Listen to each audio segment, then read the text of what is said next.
On this episode of Cinema Disaster, as promised, Darren is here, and we're going to be reviewing the movies Bill and Ted's Excellent Adventure and Bill and Ted's Bogus Journey.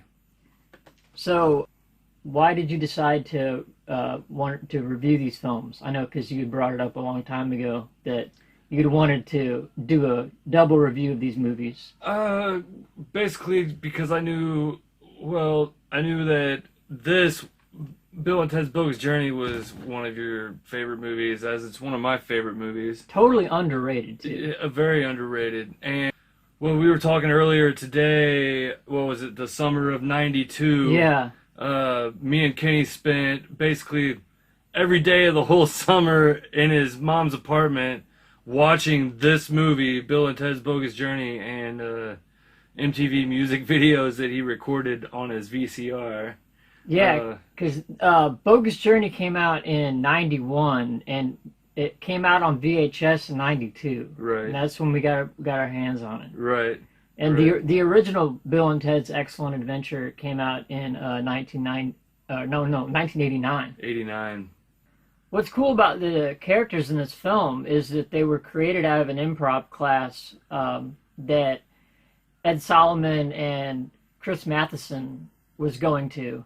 And Chris Matheson is the son of Richard Matheson, who wrote the book I Am Legend, and he did episodes of The Twilight Zone. He was a big science fiction writer back in the day. Obviously, the movie stars, both films, Keanu Reeves, before he was a big star. Yeah. He had been in some stuff. He'd been on The River's Edge and Parenthood, and I'm not sure.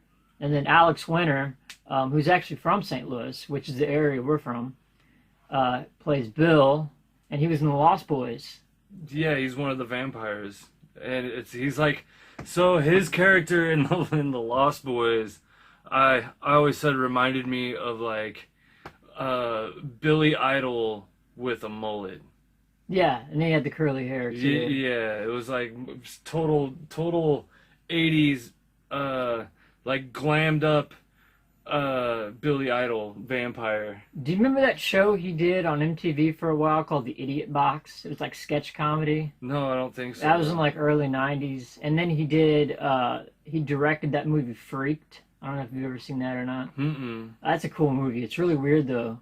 He's got like an absurd sense of humor. So like Idiot Box and Freaked were both like super absurd. Mm. But yeah, so those are all cool. George Carlin's in this movie playing Rufus. So originally they wanted Sean. They originally thought of Sean Connery to play Rufus, but then as filming started, they decided to go ahead and ask George Carlin instead.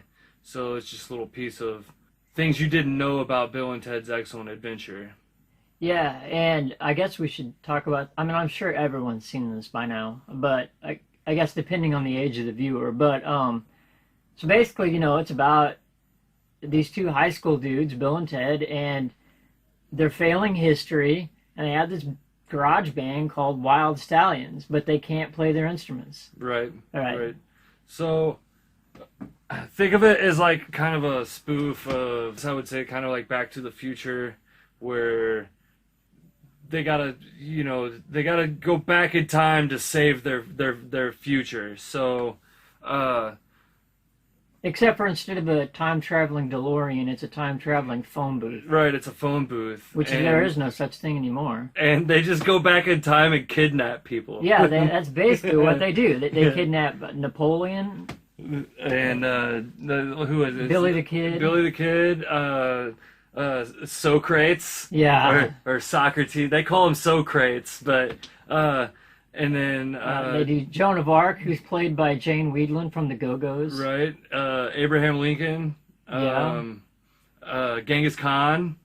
And then they were supposed to kidnap two more people. They were supposed to go back in time and kidnap Charlemagne, but they were going to call him, he was supposed to be called Charlie Mangay, but I And guess they just decided against it. And who was the other guy they were gonna? Babe Ruth. Babe Ruth. They were gonna abduct Babe Ruth. Yeah. Oh, that's the two that I read about that they said that they were supposed to go back in time and kidnap, but then I guess they just ran out of space in the phone booth. I don't know. Oh, I don't even know how they would all fit in the phone booth anyway. Right. They wouldn't. But like Bernie Casey from you might know from Revenge of the Nerds, or like not Stripes, Spies Like Us with Chevy Chase and Dan Aykroyd. He plays Mr. Ryan, which is their history teacher.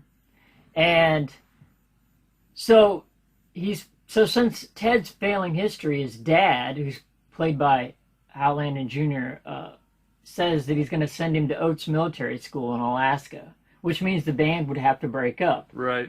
And like this school semester isn't over yet, so that they haven't even had a chance to like fail history yet. You know, they're just failing. They haven't had a chance at redemption, but yet somehow like his dad's like, oh, you're going now, you know, which really don't make any sense. But right. Remember, failing isn't failed yet. Yeah.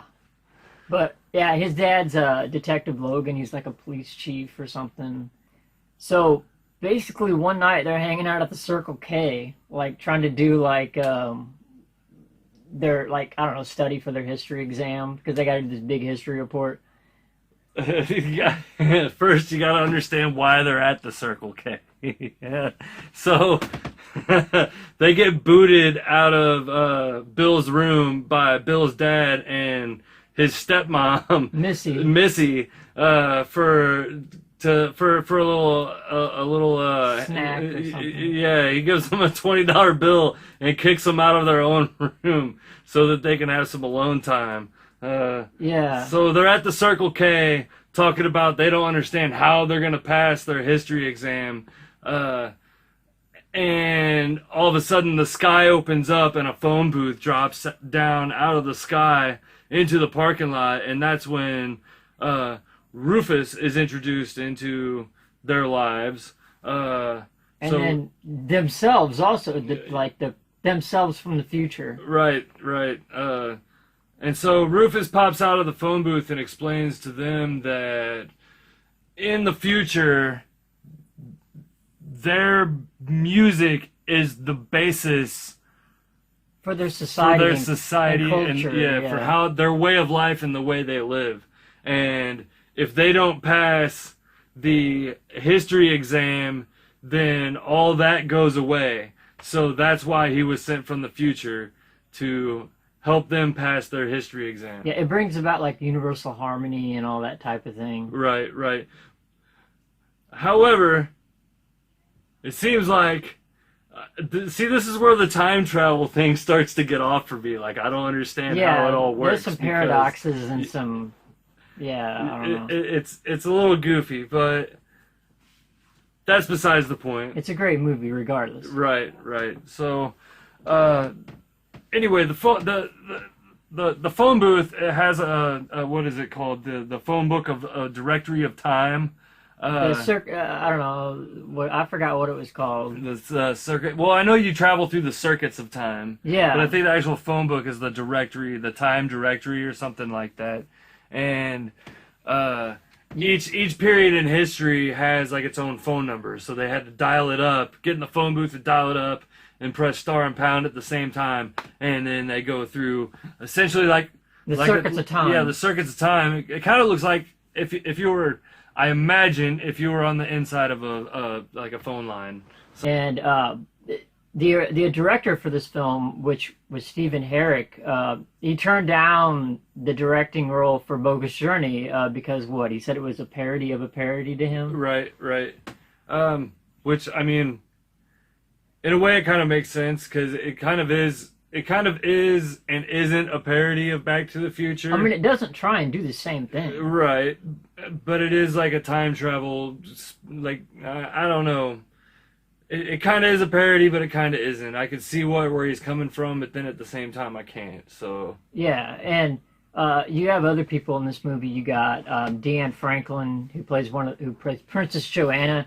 And she was in Better Off Dead, Terror Visions. Man, I don't know, she's been in so much stuff. She was in Last American Virgin, Amityville 2, tons and tons of stuff.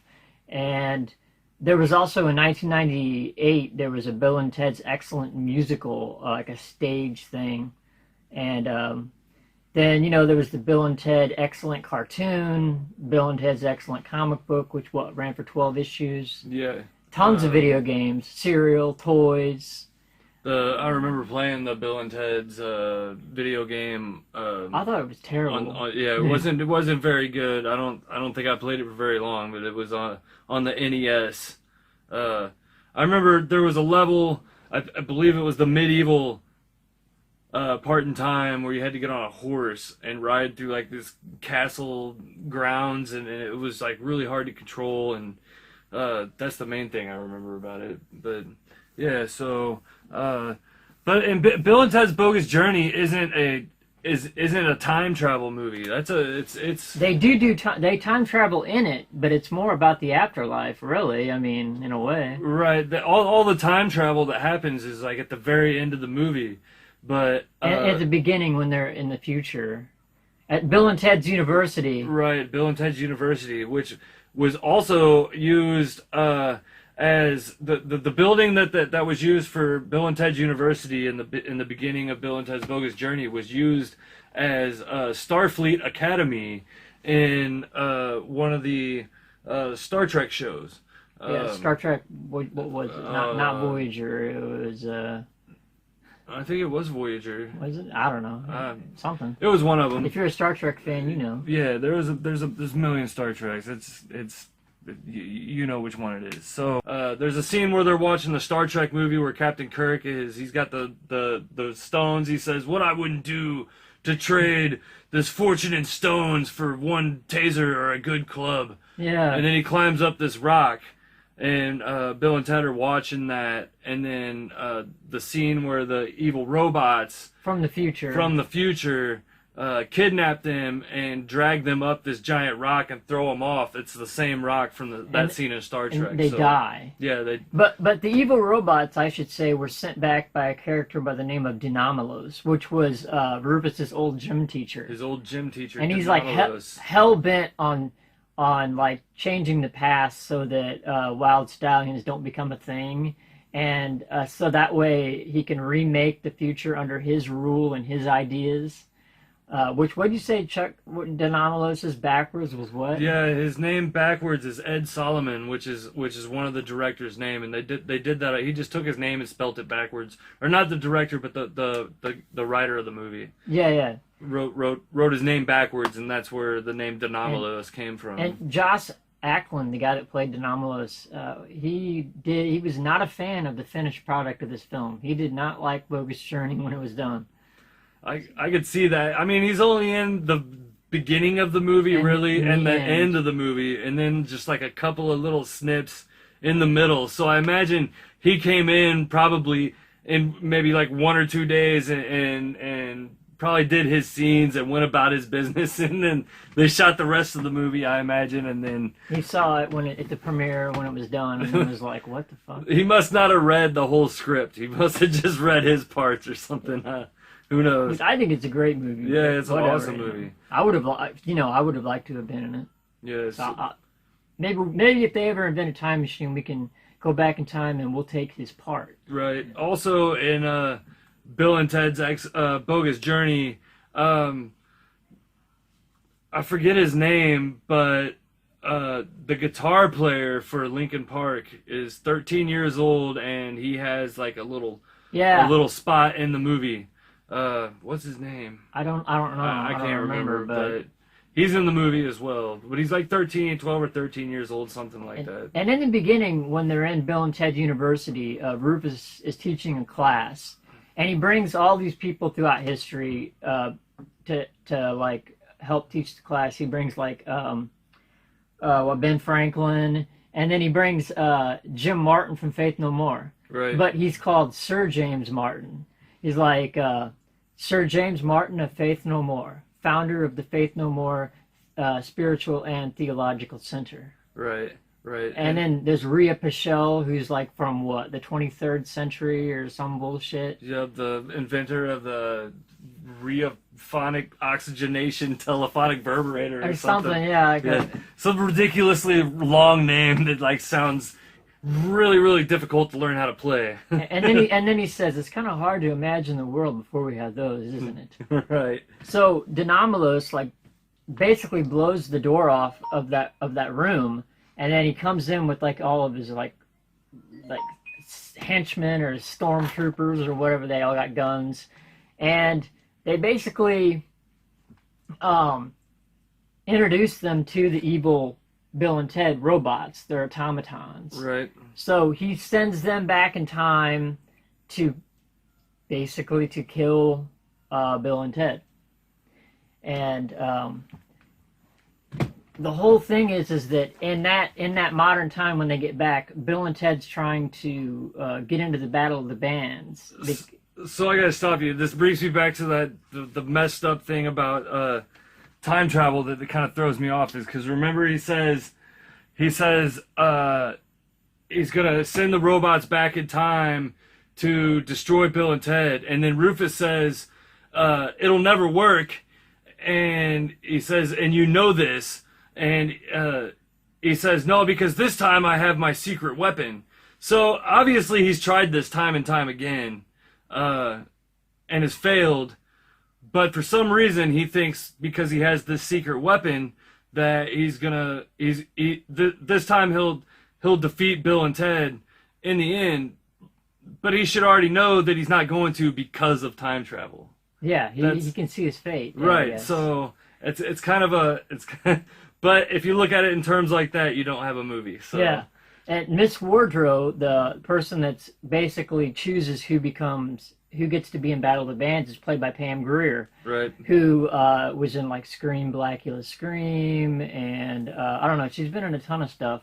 But I just watched Scream, Blackula Scream again last night, and that's like a phenomenal movie, and she's awesome in that. She's in Jackie Brown. Yeah. I just watched that last week as well. What else is she? I know she's into like a bunch of like blaxploitation films. She is from the 70s. Yeah, and then like when that 70s trend of women in prison movies, she was in a couple of those. Right. So yeah, she's pretty well known actress. Yeah. Or I guess I shouldn't say actress, actor. So whatever. And so basically, once Bill and Ted are killed, they meet the Grim Reaper, that's played by William Sadler. Yeah. And they basically, he takes them to the afterlife or whatever, and they want to go. What is the deal? They got to play games. With them, they have to. Which is a reference to a movie, you said. Yeah, in order to get back from the afterlife. So the first thing that happens after they die, they run into Death, and Death says they ask him what they got to do to get back to the afterlife, and he says you got to play me at a game. Well, they end up just ditching Death and trying to go about it themselves. Well, it doesn't turn out so well. They end up getting sent to hell. And what is he? Because the Missy and her friends are doing a seance. Right. Yeah. And they're. He says, "Has this seance stuff ever worked? Has this seance stuff ever worked?" And he goes, "It will today." It will today. And that chant, you said the chant they're saying backwards. Yeah, the chant they say. Okay, so in Missy's seance, so Missy is. In Bill and Ted's Bogus Journey, in this movie, it is Ted's stepmom. Yeah, she remarried. Yeah, in Bill and Ted's Excellent Adventure, it's Bill's stepmom. Right. But, so, they go to this seance, and this chant to ward off evil spirits that Missy's saying to get rid of Bill and Ted's spirit is... Ed and Chris will rule the world? Yeah, Ed and Chris will rule the world. They say it backwards. Like a bunch of times. Yeah, like a seance chant. And then they fall down this super deep black hole, like, not a black hole, but like a dark black hole, you know? Yeah, they're falling down this hole for, it seems like a good, 30 seconds to a minute through the film. And then they land on this rock and they're in hell. And one of them says, dude, this doesn't look anything like our album covers. Yeah, we got totally lied We to got by our told- album covers. Yeah, so And then they also say, if I die, you can have my Megadeth collection. Like, but we're already dead. And he's like, oh, well then I guess they're yours, dude. right. And so then they talk to the devil to see if he'll let them leave. Which, interesting side note, the devil in this movie was voiced by Frank Welker, which was the same guy that voiced Shaggy and Scooby-Doo. Oh, okay. I did not know that. That's pretty interesting. The devil tells them they can leave, but then he opens a trap door, and both of them wind up in their own personal hell. So, like, they're trying to get through this maze, and every door they go through is like, They meet Colonel Oates. yeah, Colonel Oates is one of them, and then one of them is the evil Easter Bunny. Yep. Yeah, because Bill stole, or Ted, which one? It was one of them. Ted. Yeah, it was Ted stole his little brother's Easter candy. Deacon. Yeah. Deacon, and then the other one is Bill's great grandmother, or great aunt, or something like. Yeah. She's got like this big hairy mole, and she's just this gross looking old lady wants to give him a kiss. Yeah. And so they get chased around in their own personal hell, and then just whenever those three characters are about to emerge on Bill and Ted And attack him or whatever. and attack them, they decide to go ahead and play death. So they end up having to play death in They do Battleship. they play him in Battleship and they win. So he's like best out of 3. So then they play him in Twister and Magnetic Football. yeah, magnetic football. Like, and he gets so pissed because he loses. It's like it's just. Which you told me that was a tribute scene or like an homage. Yeah, that's it's actually an homage to an Ingmar Bergman movie, The Seventh Seal, where a knight has to play chess with death to get back from the afterlife. So yeah, Ingmar Bergman, The Seventh Seal. That's what that scene in Bill and Ted's Excellent Adventure is an homage to.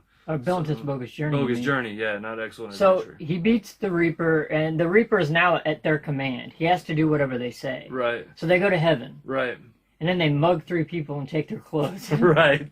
They mug 3 people, take their clothes, so that they can get into heaven incognito, and then That's where they meet Station. Well, God yeah, sends them to Station. they meet God, and they tell him what's going, like, ask him for help, and God is Like like you wouldn't what? already know what was going on. Yeah, and God, you don't actually see God, you just hear his voice. Yeah. And I think he just says Station. I don't know. No, he asks him what's the meaning of life.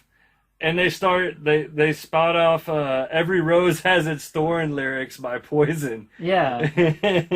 And Just like every night has its dawn. right. And Death is wearing like a dress, and you can totally see that it's Death because he's still got his sickle. And Like the black robes. Yeah, his black robes, and it's just like But he's got like a yellow apron, no, a white apron on with like a maid hat, like a milkmaid hat. yeah. thing. So And he's like, "Don't I know you?" He's like, no, I don't think so.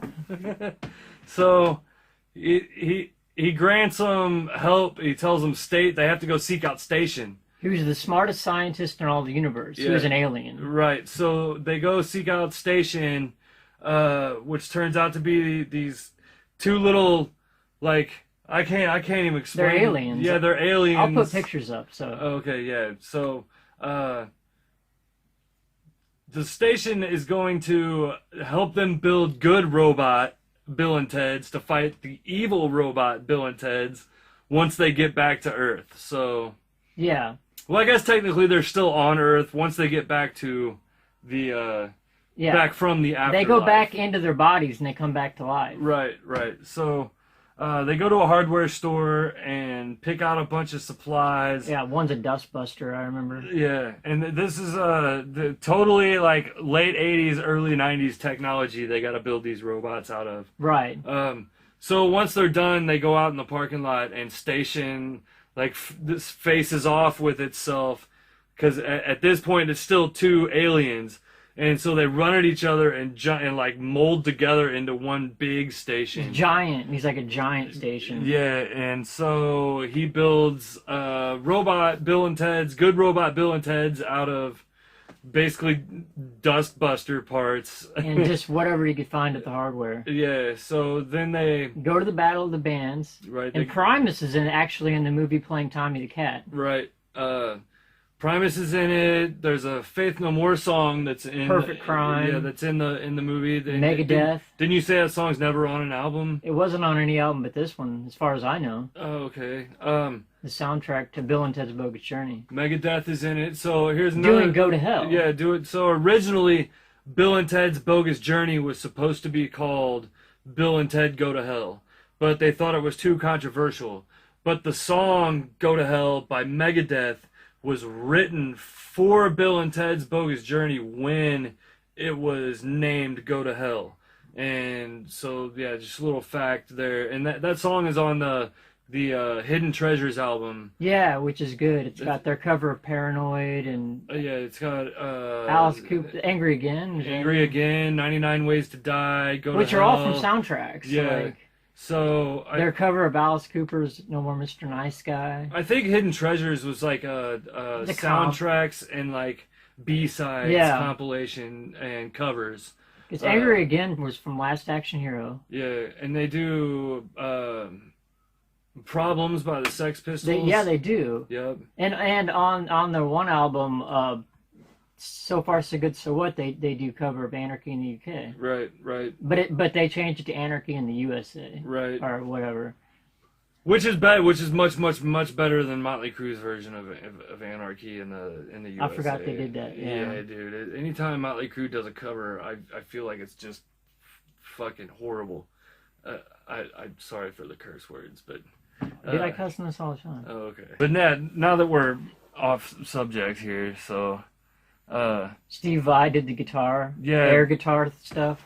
Which, oddly enough, about the time these movies came out was about the time that I got introduced to Steve Vai, his Passion and Warfare album, which I always thought was a great album. I don't know if you've ever heard it. I've never heard it. It's almost like a instrumental, and I don't know, just like the guitar licks on that album. Steve Vai is an amazing guitar player. But that's besides the point.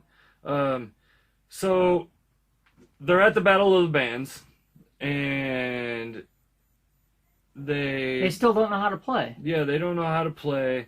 Which you think they would by now. The robots fight off the good robots fight off the evil robots, and then what? The Denomalos drops in another phone booth in the middle of the Battle of the Bands. It comes out, and they go back and forth about we knew this was gonna happen, so we play some sandbags, and then some sandbags fell and hit him and knocked the key out of gun out of his hand, and then they drop a cage on him, and they just do this back and forth thing. And then Denomalos is like, "Well, I knew this was going to happen, so I got a key," you know, and so it goes back and forth like that for a little bit, and then they defeat Denomalos, and they still don't know how to play, so they get in the phone booth, and they go back in time. Or I don't even know if they go back in time. I don't know where they go. They said they go through like 16 months of intensive guitar training. Right. And then time travel back to the second after they left. So it's like they never left. Right? Yeah, so it's like one phone booth drops out, and then another one drops in, and then they pop out of the phone booth, and they're all done up in their rock and roll get up. And, and Bill has this big ZZ Top beard. And and Keanu Reeves has this cheesy mustache thing, like a painter's like a Pablo Picasso mustache. Yeah, he's wearing like a catcher's mat, like a protector's. Like a chest mat for a catcher, like Axl Rose. Like when he did that on the Use Your Illusion tour, and then they bust out into this speech about how they've been to the past and they've been to the future, and they've been all around the afterlife. And the best time to be is now, and the best place to be is here, and yada yada yada, and then they bust out into it's a Kiss song. It's a Kiss song. God gave rock and roll to you, which is it's a little weird, but whenever I hear the name Kiss, like in reference to the band, that's the first song that I think of. Oh yeah, A lot of people would think, Detroit Rock City or Love Gun. Love Gun, Beth, Rock and Roll All Night. I think of God Gave Rock and Roll to You, which is actually a cover, Yeah, but I can't remember who the original was. it's some old Christian band actually. It's like a Christian rock band. It doesn't, the way Kiss does it, it's really different from the original. Yeah, they kind of changed it up a little bit. Yeah. It's really good though. Yeah. And so yeah, that's basically the end of the story. They from the beginning they had to from the beginning, Bill and Ted's Excellent Adventure, they got to go back in time, kidnap people to pass their history exam, so that they can later on play the Battle of the Bands. Which apparently still doesn't work because coming soon is going to be Bill and Ted Face the Music. Right. So we don't know what's going to happen in that. I mean, I heard that they're middle-aged and they still haven't wrote the song that changes the world and they don't know what they're going to do. That's all I know about it. Right. And so who knows how that's going to work out? Or I've heard rumors about this movie getting made for a while. They just wrapped on filming of it the other day. Yeah, so apparently, yeah, they were making it and they just wrapped filming, and I can't wait because it's not gonna be a reboot like a lot of movies are these days. Yeah, it's not a remake. It's not a remake. It's not a reboot. And William Sadler is returning as the Grim Reaper. Yeah. So that's cool. Yeah. So if you like two good movies that science fiction, time travel, comedy, adventure, a little bit of action, not too much. Put them in the Iron Maiden. Yeah. Excellent. So yeah. Sort of like goofball comedy, I guess, or whatever you want to call it. Slapstick, I guess you would call it. I don't know. But they're very underrated. And awesome. Two of my favorite movies of all time. Oh yeah. I feel like these movies are up there, along with the Goonies, for me in my childhood. The original Star Wars, Indiana Jones. There's a bunch, yeah. Yeah. So I just. We're kids of the '80s, so we grew up on all this stuff. Yeah. It's funny because I talk to kids at work, at my job. They're 20 years younger than me, and they talk about stuff, and I'm like, I have no idea. Like, you don't know what they're talking about. I don't know what they're talking about, and I talk about stuff like this, and they're just like, what the fuck are you talking about? And, well, we're here talking about it, so. Yeah, so if you haven't seen this, see it, and if you have, watch it again. It's always worth a rewatch. I've seen them 1 billion times, and we watched them again tonight. Still as good as the day we first saw them. Right. To me, anyway. If you and something about these movies too is that each time you watch them, you'll notice something you didn't notice before. Yeah. Anyway, so that's Bill and Ted's Excellent Adventure and Bill and Ted's Bogus Journey. So until next time, keep watching. Be excellent to each other.